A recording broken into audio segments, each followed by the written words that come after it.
एक बार की बात है, कन्हैया अपनी पत्नी और 2 साल के बच्चे के साथ रात को घर लौट रहा होता है।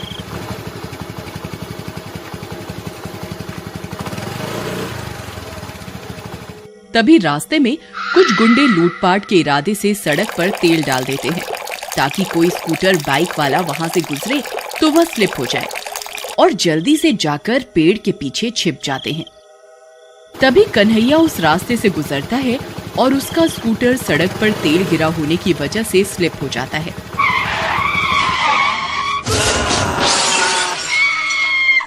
कन्हैया के सिर में गहरी चोट लगती है क्योंकि उसने हेलमेट नहीं पहना होता, उस वजह से उसकी मौके पर ही मौत हो जाती है।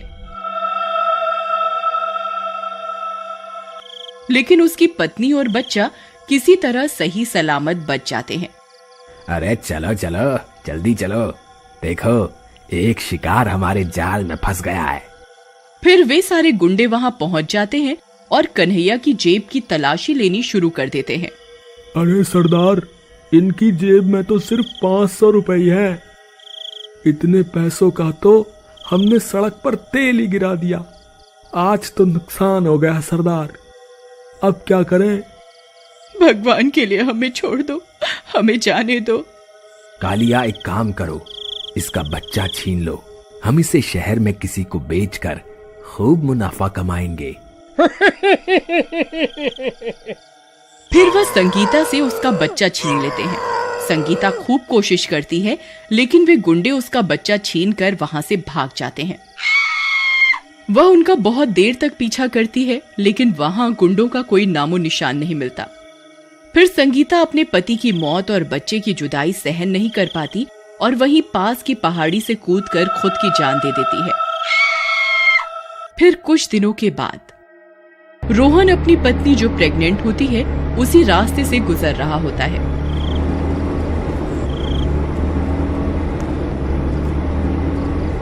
उस रास्ते पर एक बोर्ड लगा होता है, रात में इस रास्ते से जाना सख्त मना है, लेकिन रोहन उसे नजरअंदाज कर देता है और आगे बढ़ जाता है।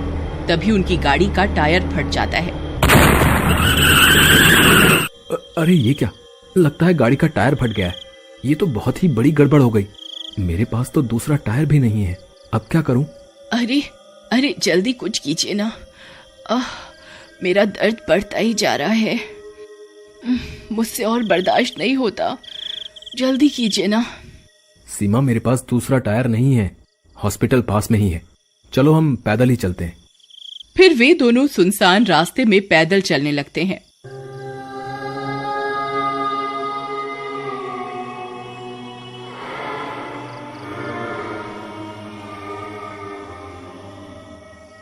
तभी संगीता उनके सामने आ जाती है।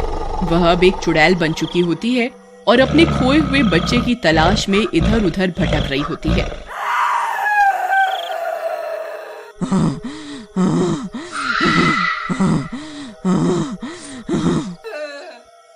चुड़ैल को देखकर उन दोनों की हालत खराब हो जाती है। अरे मर गए रे, ये चुड़ैल कहां से आ गई? अरे अब क्या करें सीमा? अजय, पीछे बोर्ड पर लिखा भी हुआ था कि इस रास्ते पर जाना मना है, आप फिर भी यहाँ से गाड़ी ले आए।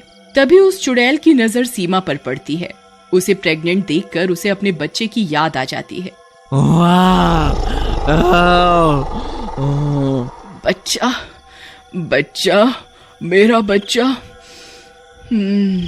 तुम इंसानों ने मेरा बच्चा मुझसे छीना था ना, अब मैं तुझसे तेरा बच्चा छीन लूंगी। फिर इतना बोलकर वह चुड़ैल सीमा के पेट पर अपनी जादुई शक्तियों का इस्तेमाल करती है और उसके पेट से उसका बच्चा निकाल लेती है। अरे मर गए रे, हाय रे, बहुत दर्द हो रहा है जी, कुछ कीजिए ना, अरे मर गई रे। तभी वह चुड़ैल सीमा का बच्चा लेकर हवा में उड़ जाती है।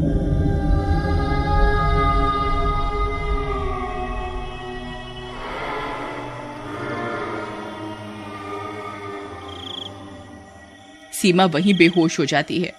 सीमा, तुम ठीक तो हो ना? सीमा, उठो सीमा, हे भगवान, मुझे इसे अभी हॉस्पिटल ले जाना होगा। फिर रोहन उसे उठाकर किसी तरह हॉस्पिटल पहुंच जाता है और किसी तरह उसकी जान बच जाती है। फिर कुछ दिनों के बाद, अजी कुछ भी कीजिए, मुझे मेरा बच्चा वापस ला कर दो। मैं अपने बच्चे के बिना नहीं जी सकती। तुम घबराओ नहीं सीमा, हम आज ही उस गांव में चलेंगे जहां ये हादसा हुआ था। ये तो बहुत बुरा हुआ भाई साहब आपके साथ। हम गांव वालों ने ये चेतावनी का बोर्ड भी लगाया हुआ था, लेकिन फिर भी आप उस रास्ते पर चले गए। वो चुड़ैल बहुत सालों से अपने बच्चे की तलाश कर रही है, और जब उसे कोई बच्चा नहीं मिलता तो वो शख्स की जान ले लेती है। आपके बच्चे की वजह से आपकी जान बच गई है। देखिए भाई साहब, वो मेरा बच्चा अपने साथ लेकर गई है। वो अभी भी जिंदा होगा। आप सब लोग उसे ढूंढने में मेरी मदद कीजिए ना। अरे नहीं नहीं बहन जी, हम आपकी मदद कैसे कर सकते हैं भला बताइए। आप जितने पैसे बोलोगे हम देने को तैयार हैं। बस किसी तरह मुझे मेरा बच्चा वापस दिलवा दो। सीमा की ये सारी बातें वो गुंडा भी चुपके से सुन रहा होता है और भागकर अपने सरदार को सारी बात बताता है। अच्छा, तो ये बात है। क्या कहा उसने? मुंह मांगे पैसे देने को तैयार है वो औरत। हाँ सरदार, यही सही मौका है बहुत सारे पैसे बनाने का। लेकिन हम उसका बच्चा वापस कैसे लाएंगे सरदार? अगर उस चुड़ैल ने हमें पहचान लिया तो वो हमें जिंदा नहीं छोड़ेगी। तुम उसकी चिंता मत करो, जाओ और पता लगाओ हमने उस बच्चे को किसे बेचा है। जाओ और उस बच्चे को वापस लेकर आओ। फिर वे गुंडे जाते हैं और उस चुड़ैल के बच्चे को वापस लेकर आ जाते हैं। फिर वे लोग रोहन के घर जाते हैं और उन्हें बोलते हैं कि वे उनका बच्चा वापस दिलवा सकते हैं। भाई साहब, हम आपको अपनी सारी दौलत देने को तैयार हैं, बस आप हमें हमारा बच्चा वापस दिलवा दो। ठीक है, मेरे पास एक तरकीब है। तुम्हें आज रात को ही उसी रास्ते पर जाना होगा। ठीक है, मैं तैयार हूँ। फिर रात होने पर वे गुंडे रोहन और सीमा के साथ वहाँ पहुँच जाते हैं। अंकल, आप मुझे कहाँ ले जा रहे हो? तुम्हारी मम्मी के पास बेटा। ज्यादा शोर मत मचाओ, चुपचाप चलते जाओ। सरदार चुड़ैल हमें देखते ही अपना शिकार बना लेगी। हम अब और आगे नहीं जा सकते। तुम ठीक कहते हो। देखो भाई साहब, अब यहाँ से आगे आपको ही जाना होगा। फिर रोहन और सीमा उस बच्चे को अपने साथ लेकर आगे की ओर चल देते हैं। कुछ ही दूर चलने पर उन्हें अजीब अजीब सी आवाजें सुनाई देने लगती हैं। अजी, मुझे लगता है वो चुड़ैल यहीं कहीं है। कहीं ऐसा ना हो वो हमें देखते ही मार दे और अपनी बात कहने का मौका ही ना दे। तुम सही कहती हो सीमा, इससे पहले वो चुड़ैल हमें ढूंढे, हमें उसे ढूंढना होगा। देखो बेटा, आपकी मम्मी यहीं कहीं है, आप उन्हें आवाज लगाओ ना। अंकल, मेरी मम्मी कहाँ है? मैं तो उन्हें पहचानता भी नहीं। मैं बहुत छोटा था जब भगवान ने उन्हें अपने पास बुला लिया था। क्या मेरे पुकारने से भगवान मेरी मम्मी को वापस भेज देंगे? बोलो ना अंकल। बच्चे की बातें सुनकर सीमा की आंखें भर जाती हैं। फिर वो बच्चा अपनी माँ को पुकारता है। माँ, आप कहाँ हो माँ? देखो मैं आ गया। आप कहाँ हो?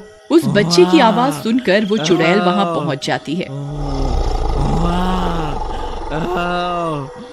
अपने बच्चे को देखकर चुड़ैल खुश हो जाती है, लेकिन चुड़ैल का डरावना रूप देखकर बच्चा सीमा से लिपट जाता है।